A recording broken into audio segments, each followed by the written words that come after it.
Okay na, mabangis na hayop. Pero mukhang hindi na tayo safe dito. Kailangan na natin makahanap ng tulong. Siguro hindi na tayo makakaakyat dito, no? Lalong-lalo na ngayon, injured ka.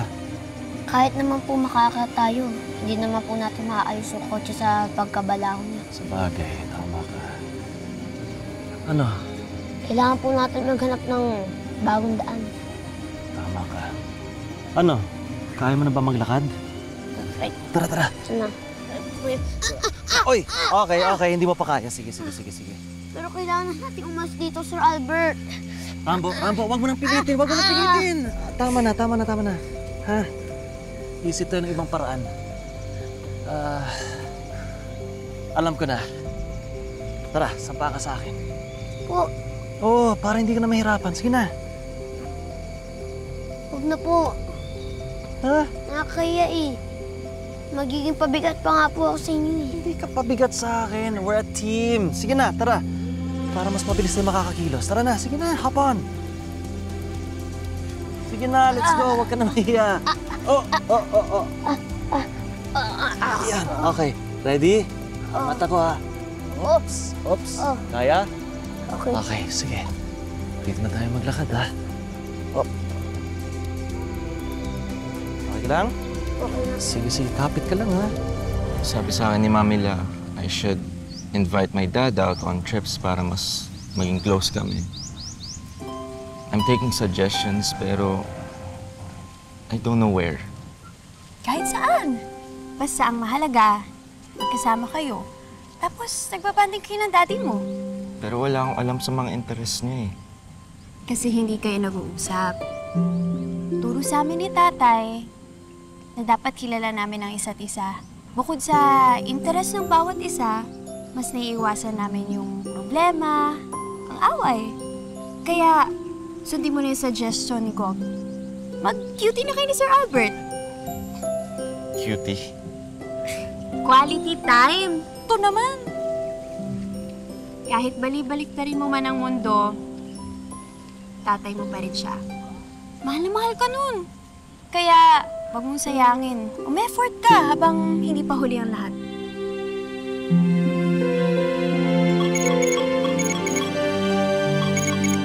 Hello, Nay? Po? Bakit? What's wrong? Si Kuya Rambo, pati ang daddy mo nawawala. What?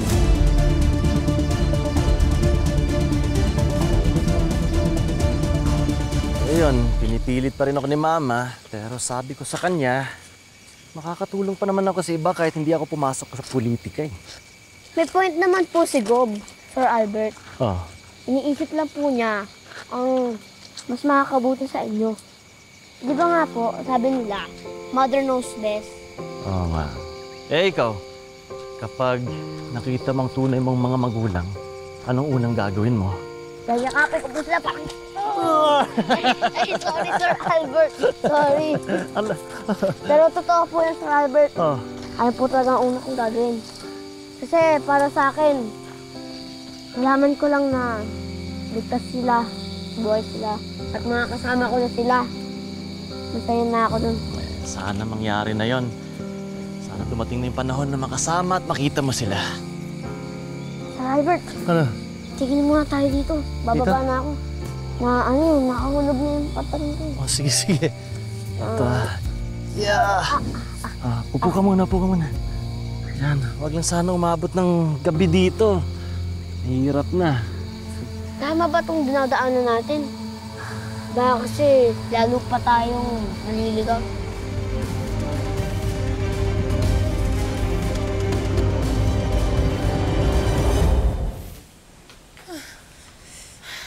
Sana ligtasin na kuya kung nasan man sila. Makakabalik din na safe si Kuya Rambo. Aling Juday, kung meron man po akong may tutulong, sabihin niyo lang po ako. Nakausap ko pa si Kuya Rambo kanina sa phone. Nung papunta sila ni Mang Domeng sa Sitio Esperanza. Sigurado po bang nasiraan lang sila? Eh, yun ang sabi ng driver eh. Bakit mo natanong? Kasi na baka po hindi talaga sila nawawala. Anong ibig mong sabihin? Nay, baka po may gumawa ng masama sa kanila. Ay, imposible yan. Wala namang kaaway si Rambo sa barangay. Eh, di ba nice, sinabi niyo sa akin kanina na sinabihan kayo ni Aling Guada na huwag masyadong magpakasaya kasi kamalasan ng kapalit? Ano kayang ibig sabihin niya doon? Ano? Sinabi niya yun? Bilis talaga ng karma, no? Karma yan sa mga agapito. Nawawala ka agad si Rambo. Teka, nagsumbong ka ba kay Rigor kaya nawawala si Rambo? Nay naman. Hindi, ba't ako magsusumbong doon? Ang alam ko, magkasama daw si Rambo tsaka si Albert. Bakit tingin mo ba, ipapahamak ni Gob ang sarili niyang anak? May point ka. Pero sa totoo lang, sana hindi na babalik yung Rambo niyan. Iisa lang tayo ng hiling, Nay. Oo! Habang nanananghalian si nanay, ininsulto siya ni Aling Guada. Bakit siya magsasabi ng ganun out of nowhere? Huwag kayong masyadong magpakasaya. Kasi ang kapalit nun, kamalasan. Ano pinagsasabi mo? Eh, yun lang naman ang kasabihan sa probinsya. Kalma. Kaya lang naman nabanggit ko yun eh. Huwag kang pikon ha. Nay, kaninang umaga po, pinagbantaan ni Aling Guada si Kuya. Ano? Pinagbantaan niya si Rambo? Paano niya pinagbantaan si Rambo? Magkasama po kami ni Kuya Rambo. Sabi niya po kay Kuya Rambo, huwag daw siya masyadong matapang kasi yun daw ang kakapahamak niya. Hayop talaga yung Guada niya.